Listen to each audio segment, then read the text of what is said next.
Vice chancellor doctor ربینہ فاروق، pro vice chancellor doctor ذل ہما نازلی، registrar Asif ملک اور خزانچی انصر مغل سمیت دیگر نے شرکت کی۔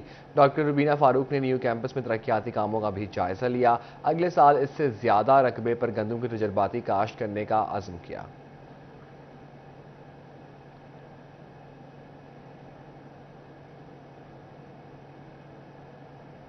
جمعہ آیا، سستی شاپنگ لایا، مہنگے داموں ملنے والا کپڑے شہریوں کی پہنچ میں لایا۔ فیصل آباد کچہری بازار کے جمعہ بازار میں شہریوں کا رش لگ گیا۔